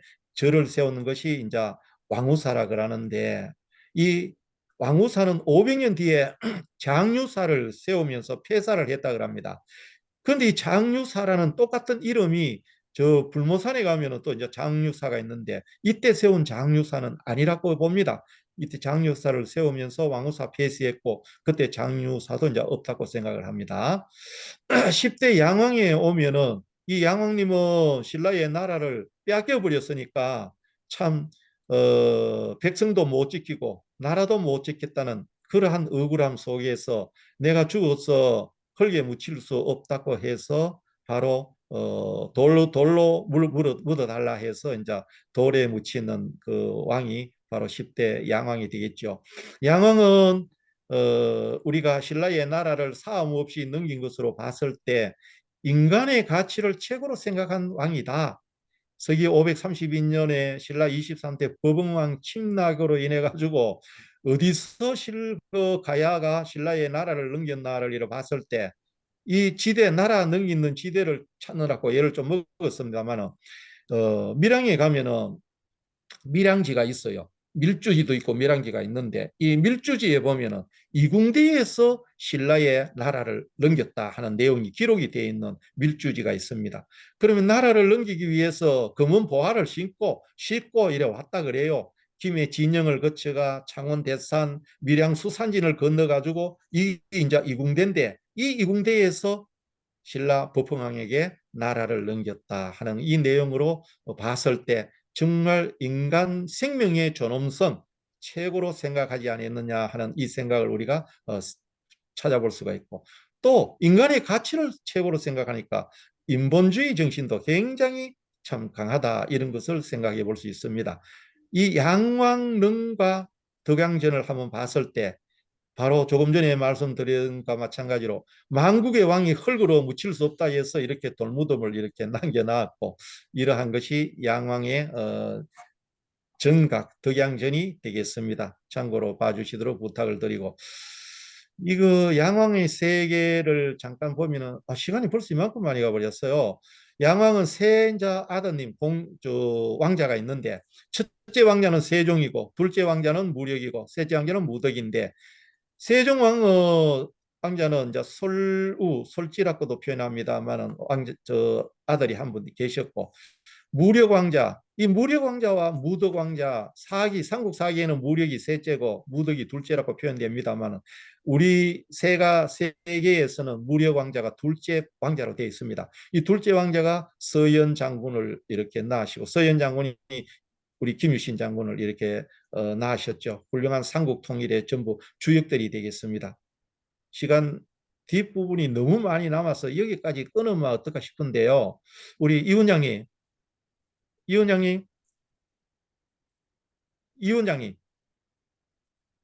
자, 그러면 이 무력 왕자는 삼국 통일을 위해서 상당히 진흥왕과 함께 힘을 합쳐가지고 신라를 영토를 확장하는 데 큰 역할을 했습니다.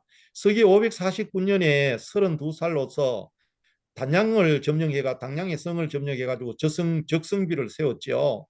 그리고 창녕에 가면은 신라 진흥왕 척경비가 있습니다. 이 진흥왕을 따라가지고 신라 영토 확장에 큰 역할을 했고, 그리고 여기에 북한 땅이죠. 이 북한에 가면은 북한 산비가 있고, 북한 산박이 있고, 북한 땅에 황초령비, 마을령비가 있는데, 이 통일 신라의 강력을 짐작할 수 있어요. 황초령에 이거 통일 신라의 점령비가 있고, 마을령에도 점령비가 있다는 거 봤을 때, 이 한경 남북도까지 신라가 점령했는데 통일 신라의 강력을 지금 학교에서 배우는 거 보면은 참 이상하게 강력을 끊어놨죠. 그리고 이 밑에 김서연 장군, 그다음 김서연 장군의 이제 아드님이 김유신 장군인데, 김유신 장군은 진천에서 태어나가지고 15세 이전까지 진천에서 여러 가지 그 생활을 하다가 15세 무렵에 서라벌로 외조모의 부름에 의해서 옵니다. 외조모의 부름에 의해서 와가지고 신라 삼국을 통일하는데 김춘추와 손잡고 큰 역할을 하죠. 이거 보면은 단석산 석굴에 들어가서 기도를 해서 가지고 가는 칼의 영험을 얻어가지고 상당한 그 역할을 하는데, 여기서 한 가지 말씀드릴 것은 단석산 정상에 가면 갈라진 돌이 이래 많이 있는데, 이게 단석이 아니고 단석은 이겁니다. 정상에서 동쪽으로 한 1km쯤 내려가면은 김유신 장군이 칼로, 신비스러운 칼로 갈랐다는 단석이 여기 있고, 이 바위 밑에 갈라진 바위가 많이 쌓여 있다는 것이 동경작기에도 나오고 많이 나옵니다. 이러한 실정이고, 대야성을 함락시켰다 하는 그런 내용들, 그리고 경산에 가면 김유신 장군의 병영 유적도 이렇게 세 군데나 있고, 항상 김유신 장군은 왕 집에 들을 겨를도 없이 막바로 왕의 부름에 의해서 전투에 참가했다는 그런 내용, 이제 대야성을 함락하는 장면, 그리고 황산벌 전투에서 정말 치열한 전적이 일어났죠. 이러한 문제, 그리고 계백장군도 훌륭한 장수입니다. 그렇죠. 해서 668년 고구려를 처없애고 673년에 79세로 세상을 떠나고, 부인 치소 부인은 여성이 되는 거죠. 그래서 나중에 돌아가신 162년 만에 흥덕대왕이 흥무대왕으로 추봉을 해가지고 이렇게 흥무대왕으로 이제 부르고 있다는 것이고, 김유신 장군은 돌아가셔가지고 산신도 되고 해신도 되고 용왕도 되고 뭐 여러 가지 그 참 위대한 그 사람으로서 추앙을 받고 있다는 그런 내용이고, 전국에는 14호의 김유신 장군의 입회를 봉안해서 추모를 하고 있다는 걸 말씀을 드리고, 지소 부인의 그 어떤 참 가정의 그 문제는 상당히 그 우리가 본받을 내용입니다. 서기 672년 당과 성문 전투에서 패배한 원술이 패배를 했어요. 그런데 패배했는데 김유신 장군이 용서를 안 했죠. 김유신 장군이 돌아가신 뒤에 원술은 어머니 만나러 왔지만 어머니가 아버지에게 용서받지 못한 그 자식을 받아들일 수 없다고 해가 태백산으로 돌아갑니다. 그 후 당과 매소성 전투에서 큰 전공을 거두었습니다. 그러나 벼슬을 안고 한평생 마치게 되는 참 원술의 그게 있죠. 그래서 이 가야국의 6개 나라의 멸망을 잠깐 보면은 금강가야는 532년에 망하고 비아가야는 한 550년 이야기를 합니다만 확실한 자료가 없고, 본영가야는 254년 첨예양 시절에 본영가가 신라에 망했다는 것이 나오고, 성산가야도 500년경, 대가야 562년, 아라가야 538년, 소가야는 562년 이전일 것이다. 확실한 어떤 증거는 없다는 걸 이제 말씀을 드릴 수가 있겠습니다. 그래서 제가 그동안에 지은 책들을 이렇게 소개하고 끝부분에서 완전히 너무 줄여서 죄송합니다. 이로써 1시간 동안 말씀을 마치겠는데, 질문이 있으면 질문을 받겠습니다. 예, 우리 김성문 대구정치회장님이 아주 요약해서 말씀을 했는데요. 질문 있는 분 질문 부탁드리겠습니다. 감사합니다. 예, 말씀하세요. 아주 열심히 들어주셔서 고맙습니다. 잘 예, 들었습니다. 잘 들었습니다. 예. 강감사입니다. 아이고, 강감찬 선생님 고맙습니다. 반갑습니다. 반갑습니다. 예, 반갑습니다. 김성문 선생님 잘 들었습니다. 예, 혹시 첫 도민 선생님 감사합니다. 도민 되겠습니까? 선생님. 그리고 좋습니다. 그 혹시나 제가 너무 피상적으로 말씀을 드렸기 때문에 더 깊은 내용을 아시고 싶으면은 개인적으로 전화 주시면 제가 상세하게 답변도 드리고 아는 범위 내에서 말씀을 드리도록 하겠습니다. 사실 그 1시간 내에 설명하기가 너무 많은 양이었는데 언제 우리 김성문 정춘회장님을 모시고 좀 충분한 시간을 들여서 다시 한번 복습할 겸 기회를 한번 잡아보겠습니다. 재밌는 질문 있는 부분들이 분요? 재밌는 감사합니다. 부분이 감사합니다. 유진흥 선생님 질문 있습니까? 아, 그 김성문 선생님 그 혹시 그 예. 세보라든지 그런 자료들은 그 너무 세세하셔서 그런 거는 네. 혹시 어디에서 볼 수 있나요? 이제 그 우리 족보는 지금 공부하시니까 아주 예. 그 참 생각도 많으실 텐데 족보가 많이 보관되어 있는 곳은 부산의 구포 쪽에 가면은 그 족보 보관 하는 곳이 한두 군데가 있고 대구에 두류도서관이라고 말을 합니다만은 두류도서관에 가면은 근래 족보뿐이고 경북대학교 고서실, 계명대학교 고서실에 가시면은 정말 오래된 족보가 많이 있고 영남대학교 고서실도 그렇게 많지 않습니다. 제가 추천드릴 수 있는 곳은 계명대학교 고전도서, 경북대학교 고전도서 가시면은 아주 그 다른 성씨들의 족보도 굉장히 많이 있습니다. 그 가서 열람할 수 있어요. 열람할 수 있고 필요한 부분은 폰 가져가셔서 사진 찍어 가서 출력하면 충분히 활용을 할 수가 있습니다. 예, 부산의 보통 시립도서관도 굉장히 많습니다. 족보. 예, 그렇죠. 네. 예, 감사합니다. 예, 또 질문 있는 분요? 어, 저기 좀 간단하게 한마디만 여쭤보겠습니다. 예, 허시성을 가진 그 첫째 진례성으로 갔다고 그러고요. 진례성 네, 성주. 예, 네, 둘째가 거칠이라고 그랬는데 거칠군, 거칠군. 예, 혹시 군이라는 그 작을 줬어요. 예, 인근군. 혹시 거칠이 한자로 어떻게 쓰는지는 잘 모르겠습니다. 아, 이 지금 거칠, 예, 거칠군 왜냐 한자 그러면 제가 있습니다. 간단히 여쭤보려고 그러는 게 저기 부산에 거칠상군이 있어가지고 혹시 그렇죠. 관련이 있나 싶어가지고 잠시 여쭤보는 겁니다. 예, 부산에 있는 거칠산에 거칠 글자가 한자가 똑같습니다. 똑같아서 예, 똑같습니다. 거칠 그렇습니까? 확대요. 예, 거칠 겹쳐 그래서- 있는 거는 다른 거는 한 번 더 살펴보겠습니다. 예, 예. 그래서 그 거칠상군하고 거칠군의 연관성이 있는가 싶어서 저도 많이 이래 찾아보고 했는데 거기에 대한 연관성은 없다는 쪽으로 제가 지금 결론을 내리고 있어요, 또. 예, 네, 알겠습니다. 또 제가 질문 하나, 있는 분요? 제가 하나 여쭤보렵니다. 예, 제가 그 금강가에 파사탑을 직접 올 8월에 가서 봤더니 그 네. 암석을 제가 그 남인도에 가면은 3층이어 가지고 우리나라에서 볼 수 없는 그 지층이더라고요. 그래서 그렇죠. 그걸 직접 확인을 했었고 네, 그다음에 그 과거에 그 무역품을 타고 이렇게 네. 그 왔을 때 그 네. 파사탑이 어떻게 보면 과거 그 세월호에 있어서 심층수 역할처럼 바람이 불면은 그 중심을 잡아줄 수 있는 그 역할을 합니다. 그래서 이 오뚜기처럼 넘어졌다가 다시 돌아가는 원대복귀가 될 수 있도록 바다 밑에다가 이렇게는 나주에 가면 다시에 가면은 임제가 백호문학관에 가면은 그 제주도 현감을 오면서 그 제주도 화산석을 가지고 배 밑에다가 이렇게 있고 그다음에 일본에 가면은 과거 북부에 있어서 그 일본에 있는 그 사당에 가도 과거 북부에 있는 그런 돌이 그 항해도를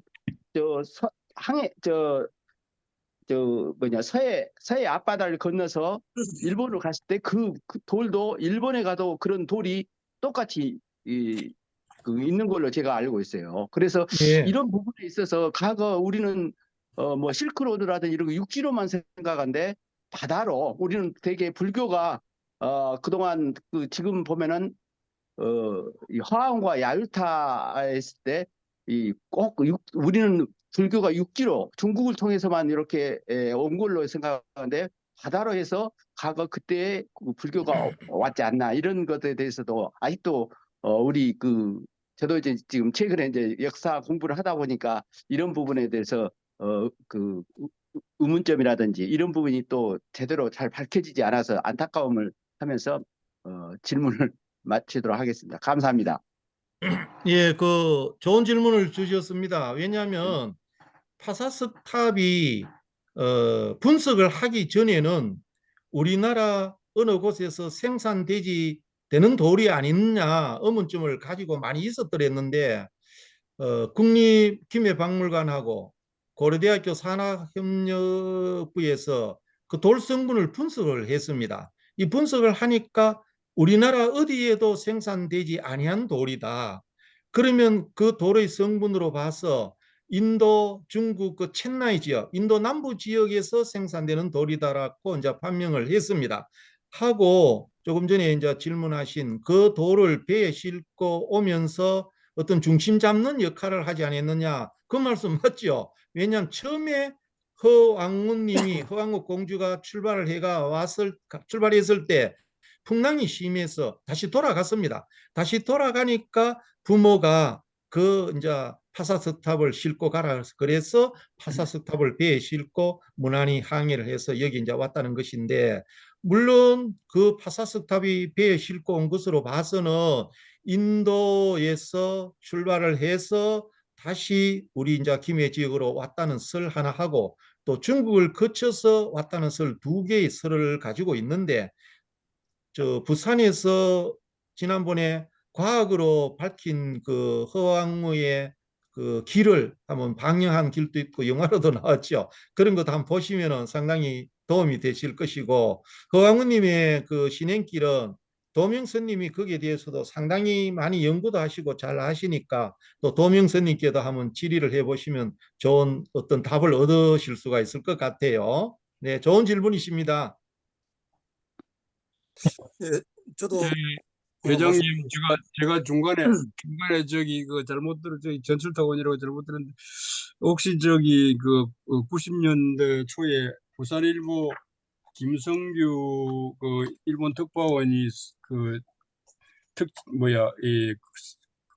쓴 기사들 모은 책이 일본 왕가가 부리는 가야왕족이라고 돼 있는데, 오늘 그 이야기를 하셨는지 모르겠는데, 지금 칠왕자가 일본으로 그 구름을 타고 건너갔다는 그런 이야기가 이제 거기 나오고 하는데, 수로왕 그 자제분들 칠불사에 뭐 관련된 일곱 왕자가 규슈 남쪽으로 건너가 가지고 거기서 세력을 갖다 형성했다는 그런 이야기를 이제 담고 있지 않습니까? 김성규 기자의 그 책에 보면은 그런 부분들을 어떻게 지금 저기 회장님 생각하시는지 혹시 관련된 이야기를 좀 들었으면 좋겠습니다.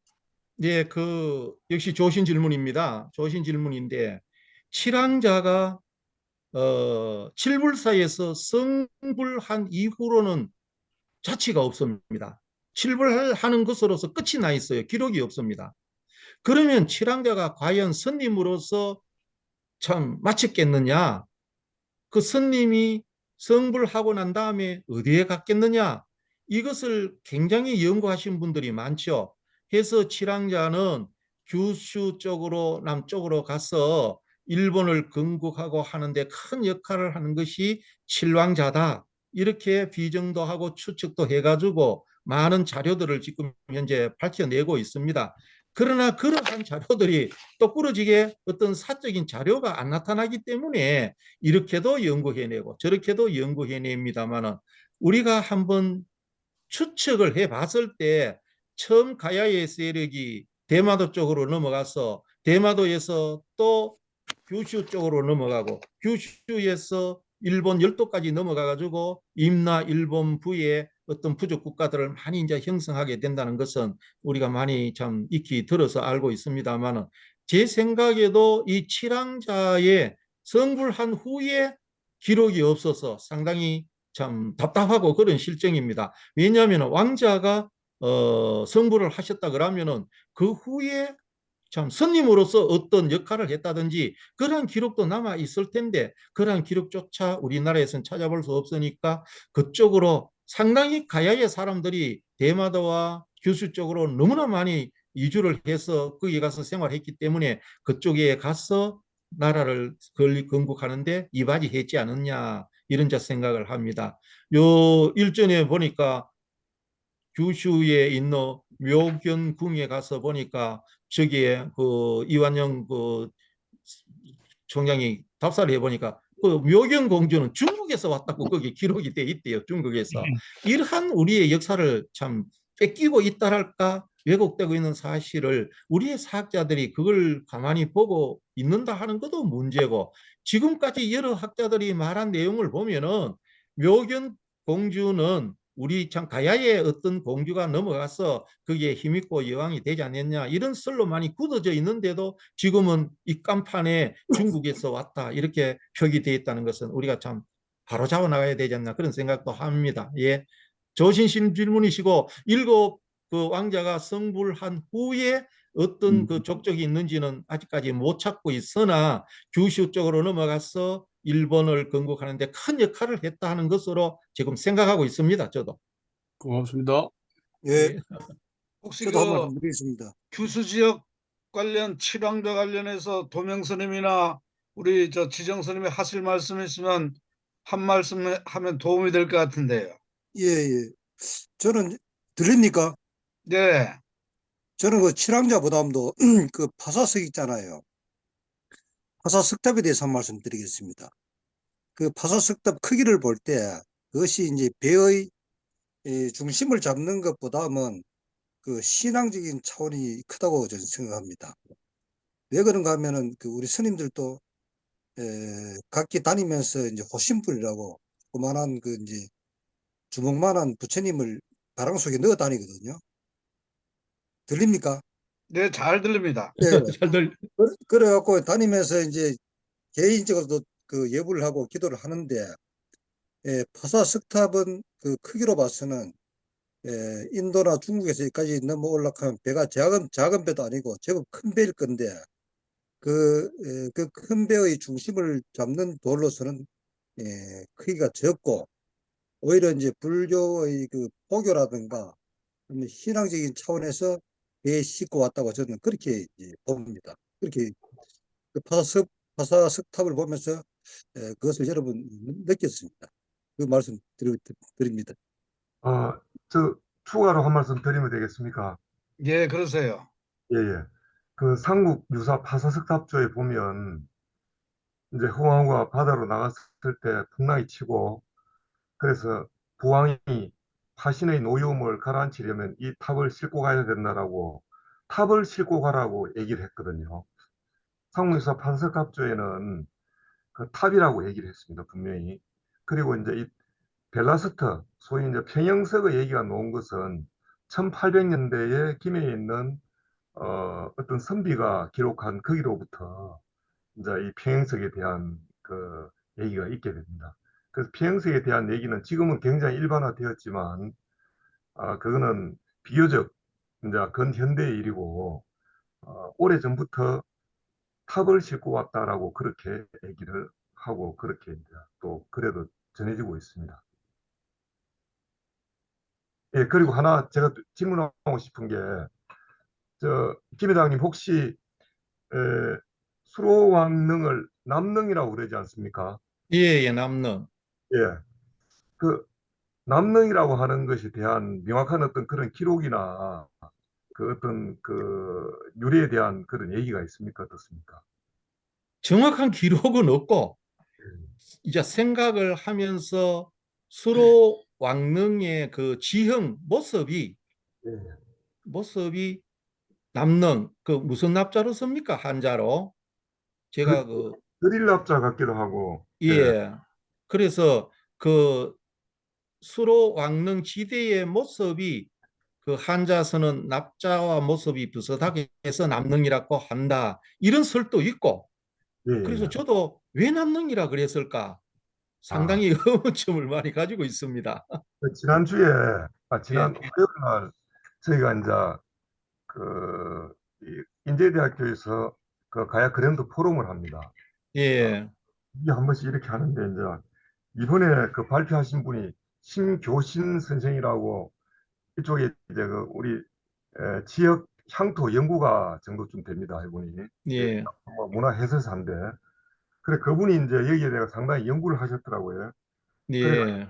남릉에 대한 그 자료를 뭐 숭선 전지하고 그다음에 숭선 전사 또 김해 사료집하고 여러 군데서 이제 이렇게 떼왔던데 그래서 그 원문을 보니까 우리가 사실은 한자를 잘못 해독해가지고 그 하는 부분이 많은데 이 부분도 그 남릉에 대한 설명이 이 보면 그 여기서 제가 뭐 다 말씀드리긴 그런데 예.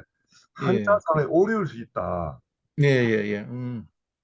네, 능으로 드린다라고 하는 표현을 예, 남능으로 이렇게 해설 가능성도 있다. 왜냐하면 이 남능에 대해서는 지금 모든 분들이 이걸 못 풀더라고요, 사실은. 예. 지금 풀 수가 없는 그런 숙제거리예요. 저도 사실은 여기에 대해서 몰랐는데 그분이 예, 말씀하시는 걸 듣고 또 제가 이제 이 고대 문헌을 보니까 한자를 끊을기와 한자를 잘못 그 이해를 해가지고 생기는 문제들이 예.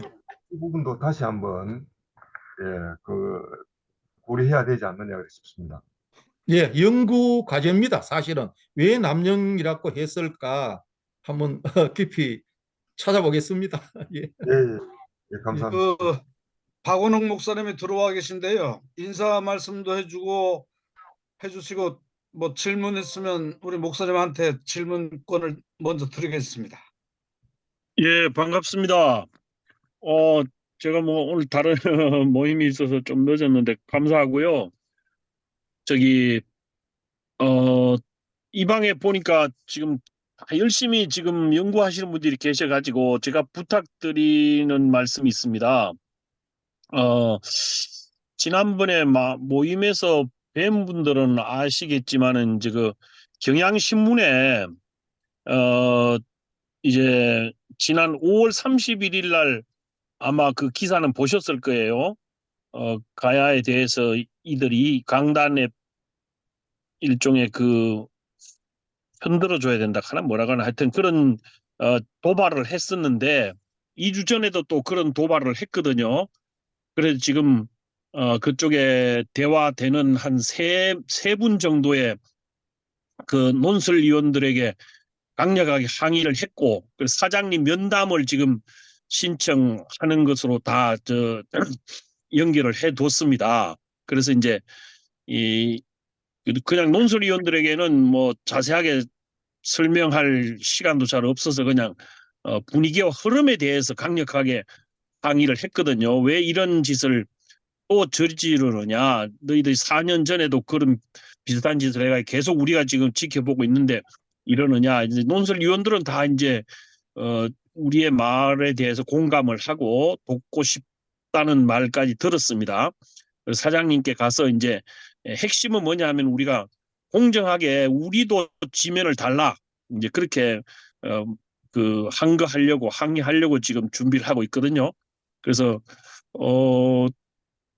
회장님 통해서 하든지 어쨌든 하여튼 여러분들에게 여러분들이 보셔도 되고 그 자료를 공유를 하도록 하겠습니다. 그래 하면은 거기에 대해서 좀 어떤 비판 거기에 대해서 분석하고 항의하는 그것에 대한 코멘트를 좀 같이 여러분들이 달아주시면은 이번에 가서 항의할 때 도움이 되겠다 싶어가지고 핵심은 그겁니다. 이제 이러이러한 이 말도 안 되는 뭐 예를 들어서 여러분 아시는 문정창 선생 같은 분에 대해서 뭐 완전히 그 정말 무시하는 그런 행동을 저지르는 그 기자들의 그 기사가 있었거든요. 그리고 뭐 일일이 뭐 우리 편에 있는 모든 분들을 갖다가 그냥 깎아내리는 그런 행동을 했었어요. 그래서 이제 그것을 우리가 항의하고 우리에게 기회를 달라는 이제 그런 항의를 할 참인데 논설위원들한테는 좋은 답을 받았어요. 아마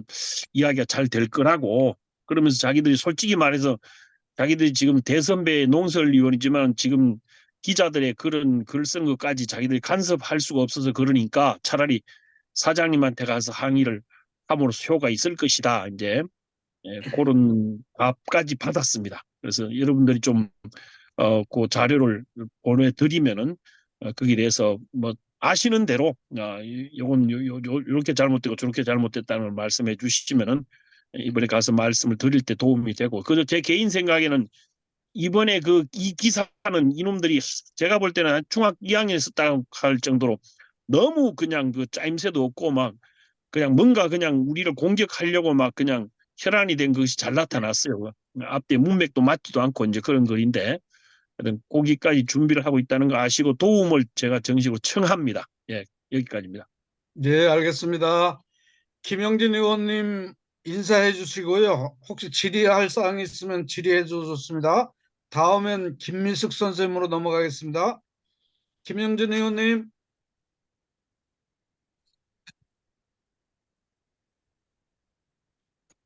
아니면 김미숙 선생님 인사해 주시고 오늘 강의 소감도 한 말씀 부탁드리겠습니다.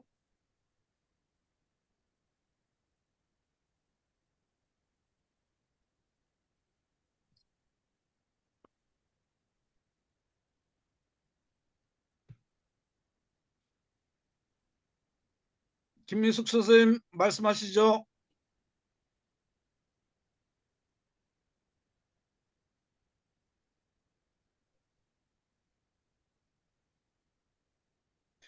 들리지 않는데요. 그러면 김성문 회장님 얘기 들어보니까 1시간으로 듣기는 너무 많은 양을 말씀해 주셨는데 이 모두 마무리하는 말씀 좀 부탁드리겠습니다. 저기 지정 스님 한 말씀 하시려고 그러는 것 같은데요. 지정 스님은요? 예. 아까 말씀 다 드렸고요. 또 하나 참고로 말씀드리자면은 함창에도 보면은 이제 무덤이 2개 있잖아요. 왕릉이. 그런데 이제 오늘 제가 함창 현지를 보니까 하나는 이제 서릉이라 해놨고 또 하나는 동릉이라 했습니다. 그러니까 동쪽에 있는 능을 동릉, 서쪽에 있는 능을 서릉이라 했는데 혹시나 이제 왕릉도 그런 식으로 하다가 또 뭐 오자가 될 수도 있지 않느냐 그렇게 한번 생각해 봤습니다. 이상입니다. 좋은 말씀이고, 예. 항상 이게 보이질라는 건 모르겠네. 여기 보면 글자가 희미하지. 여기 줄 거라는 데가 네. 거기가 남릉인데 드릴 납자를 쓰거든요. 그러니까 장, 성, 북, 남릉, 성북 쪽에 남릉에 장사 지냈다 이렇게 풀이를 해놨거든요. 근데 이거를 남릉을 명사로 보지 않으면 성북 쪽에 능에 들여서 장사 지냈다. 그러니까 수로왕을 장사 지낼 때 일종의 빈소를 모시거든요. 그게 저 가락국기에 나와 있습니다. 그 빈소 안에 모셔놨다가 이제 릉 안에 들였다. 이렇게 하면 이걸 들일납자로 볼 수가 있거든요. 그러니까 남릉이라는 게 사실은 한자로 봐서도 용례가 없고, 그러니까 이거는 한자를 잘못 풀이한 그것이 아닌가 이렇게 보입니다. 네, 좋으신 발견이 있어요. 예, 좋으신 발견이시고, 지금 오늘은 가락구 금강가야 쪽에 대해서 주로 말씀을 드렸습니다만은 이 육가야에 대한 내용들이 상당히 참 우리가 알아두어야 될 내용들이 상당히 많이 있습니다. 흔히 지금 현재 1조 2천억 원의 가야사 복원 사업에 쓰여지는 것은 모두가 다 4세기, 5세기, 6세기 무덤만 발굴을 했는데 1세기부터 3세기 무덤, 가야의 무덤들이 상당히 많이 있습니다. 이러한 무덤을 발굴해서 고증을 거친다면 정말 가야의 초기 기록도 우리가 찾아볼 수 있고 무덤 속에 가야의 역사가 현재 잠자고 있다고 봅니다. 그 잠을 얼마든지 깨울 수 있는데 이 잠을 깨울 수 있는 주체 세력이 참 이 사고가 바로 우리 이방에 계시는 우리 참 모든 선생님들의 사고 모양으로 그렇다면 빨리 해결이 될 텐데 그러지 못한 것이 좀 안타깝고 제가 육가야국을 계속 돌면서 답사도 하고 이렇게 했을 때 소고성에만 가더라도 소가야에 9왕이 있었습니다. 소가야에 9왕이 있는데 그 9왕의 능이 9개 능이 고성김 씨들이 계속 보존해 왔고 대지를 지내고 있습니다. 지금도. 그렇다면은 그것도 우리가 사적으로 좀 조명을 해보고 또 발굴할 만한 발굴을 해서 역사적 사실로 밝혀줬으면 좋겠는데 그런 것들이 안 이루어지고 있으니까 참 못마땅한 생각이 들고 어느 가야 지역 할 것 없이 전부 4세기 이상 고분만 발굴하고 있어요. 그래서 4세기 이전 고분도 발굴해가지고 우리의 참된 역사를 찾자. 저는 이제 그런 생각을 많이 부르짖고도 있습니다.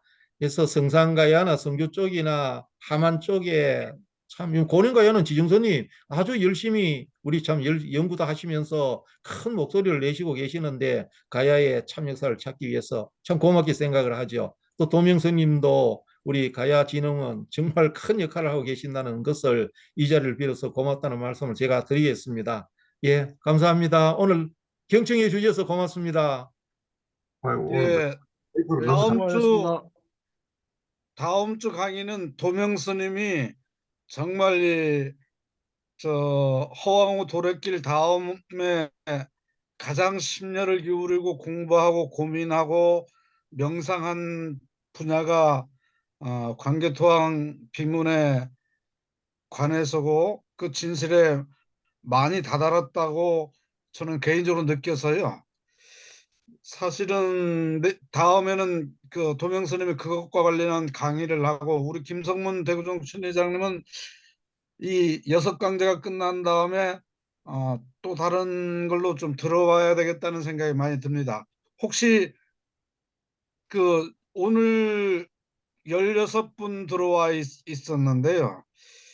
사실 이렇게 좋은 강좌가 100명 정도도 안 들어오도록 우리가 하고 있는 건 사실 우리 서로가 좀 반성해야 될 것 같아요. 혹시 하실 말씀 있으면 한 말씀씩 하시고요. 다음 도명스님 다음 주 목요일 날 하는 거는 좀 많은 사람이 들어오도록 좀 서로 노력하는 걸로 정리했으면 좋겠습니다. 예, 저도 하나 저기 저도 한 질문이 말씀 있는데요. 드리겠습니다. 예. 말씀하십시오, 홍 선생님. 예. 오늘 저는 이제 그 강주가 있는데 제가 그동안 이 영산강 유역의 많은 지역에 공부를 하다 보니까 그 전방 호문 이런 부분이라든지 또 그 일본에 있어서 아까 김성문 선생님이 말씀했지만은 1세기부터 3세기까지 이런 부분이 가야 지역에 발굴이 안 돼 가지고 일본에 보면은 고령가의 불꽃 그 톡이라든지 또는 금강가야에 있던 이런 부분이 거기에 있는 규수 지역이라든지 시고구 섬이라든지 저쪽에는 그 이쪽 지역에 그 보면은 과거 또 그 이 뭐냐면 강개토항이 가면서 거기에 보면은 이 적석총이 그쪽에 보면은 있다는 이런 부분이 있어서 전혀 그 연계 이런 것이 돼 있어야 되는데 그동안에 아주 어떻게 보면 식민사학에 있어서 이병도라든지 이런 부분에 의해 가지고 예곡된 것이 아직도 그대로 온전해 있어 가지고 저는 이제 전공이 지리를 하다 보니까 이제 최근에 이제 정리를 해서 역사에 관심을 갖고 그동안 공부를 하다가 이렇게 보니까 엄청나게 그 우리가 과거 뭐냐면 기자조선을 배웠던 것이 요즘에는 기자조선을 배우지 않고 이제 이만조선은 과거의 변조선이어 가지고 어떻게 보면 우리 조선을 찬탈한 사람을 이만조선으로 이렇게 하고 있고 역사가 아주 이런 것을 보고 제가 지금 공부를 해서 좀 짧게 얘기했습니다마는 너무 이런 역사가 지금 밝혀지지 않고 왜곡되어 있어서 안타까움을 보면서 오늘 우리 김성문 선생님 했을 때 이런 그 가야 지역에 있는 1세기부터 3세기 것 그동안에 문재인 정부에서 그런 역사했던 것을 과거에 그 식민사관했던 그대로 한 것을 그 재판을 하고 있다는 것이 있어서 이런 부분이 그 좀 더 이런 그 제대로 밝혀가지고 역사가 제대로 이어져야 된다는 생각을 다시 한번 생각하면서 제가 그래서 좀 그 가야 부분뿐 아니라 일본과의 연계 고대에 있어서 과거 그 영산강 유역뿐만 아니라 가야 지역에 가서 일본에 있어서 또 나중에 백제가 일본에 했던 이런 부분에 있어서가 아직도 전혀 밝혀지지 않은 부분이 너무 안타까움을 금하면서 제 그 시기를 마치도록 하겠습니다. 감사합니다. 홍 선생님 여기 있는 분들은 다 네. 홍 선생님하고 생각이 비슷한 사람들이고요. 네. 이제 가야사를 바로 세우기 위해서 우리가 뭘 해야 될지를 알기 위해서 이 6개 강좌를 배치했거든요. 예. 사무처장님 뭐 하실 말씀 있습니까? 예. 저기 그 취소 사지에 나온 그 계양역 해설서에 대해서는 우리 회장님은 어떻게 좀 생각을 하시는지 궁금해서요. 그 김남철 분이 이제 1962년도에 쓰신. 김성문 정치회장님 질문입니다. 아, 제가 잘 못 들었습니다. 뭐 무슨 내용이세요? 아, 저기 취서사지에 나와 있는 그 예. 계양역 해설서요. 계왕역. 자, 취서사는 예. 양산에 보면은 김무력 장군을 모신 사당입니다. 예, 그렇죠. 그 김무력 장군 아들 김서연 장군하고 두 분의 그 위패를 모신 사당인데 그 취서사를 세우면서 취서사지를 발간을 했습니다. 그 취서사지를 발간하고 개황록, 개황역은 삼국유사 가락국기를 쓸 때도 개황록과 개황역을 참고했다는 기록이 있습니다. 그러나 그 개황록과 개황역이라는 그 사서는 현재 실존하지도 않고 전해지지 않기 때문에 머릿속에 이제 생각만 하고 있죠. 그 가야 시대의 참 역사적인 기록인데 그것이 지금 실전이 되고 전해지지 않는다는 것은 참 안타까운 사실입니다만은 거기에 대해서 어떻다 제가 참 설명드리기는 상당히 어렵습니다. 예, 일단은 개황록 또는 개황역이라는 그 사서가 있었다는 존재했다는 것만은 분명합니다. 혹시 그러한 사서가 일본의 데라우치 총독 문고에 있을지도 몰라요, 솔직하게. 그렇습니다. 우리 사무처장은 그게 책이 있다고 하고 자기가 지금 그걸 보고 있다고 하니까 잠깐 아니, 설명해 잠깐만요. 지금 국내에 있는 개황록 또는 개황역은 국립중앙박물관에 가면은 그게 이제 필사본이라 그러지만 필사본이 아니고 근래에 사람이 그냥 임의적으로 썼는 개황록이라고 이제 보시면 돼요. 저도 그걸 가지고 있습니다. 가지고 있는데 참 희왕하게 쓰여져가 있어요. 보면은 예, 참고하십시오. 예. 사무처장님 김성문 정치회장님 말씀이 이해갑니까? 예, 알겠습니다. 예. 예, 회장님, 예, 말씀하십시오. 아까 그 홍이삼 선생님이 발언 중에 아까 무슨 불꽃 무늬 토기가 뭐 어디 다른 지역에서 나왔다고 거기 고령 토기인가 어떤 토기인가라고 말씀하시는데 불꽃 무늬 토기는 아라가야의 상징적인 토기입니다. 제가 홍이삼 선생님께 말씀드립니다. 이상입니다. 예. 우리 막내 유진웅 선생님 오늘 강의 예. 듣고 소감 한마디 부탁드리겠어요. 제가 나름대로는 그 강단에서 벗어난 그런 가야사를 좀 알고 있다고는 했지만 이렇게 세세한 이야기는 처음 들은 것 같아서 아주 감동적인 순간이었습니다. 감사합니다. 예, 고맙습니다. 고맙습니다. 그럼 오늘 강연은 마무리해도 되겠습니까? 네. 예, 수고하셨습니다. 오늘 회의도 이 강연으로 대신하겠습니다. 네, 네. 고맙습니다. 예, 고생하셨습니다. 다음 네. 주는 더 많은 분이 들어오셔서 우리 도명스님 강의를 들을 수 있도록 서로 노력해 주시기 바라겠습니다. 고맙습니다. 예, 고생하셨습니다. 고맙습니다. 네, 감사합니다. 고맙습니다. 예, 수고하셨습니다. 수고하셨습니다. 수고하셨습니다. 예.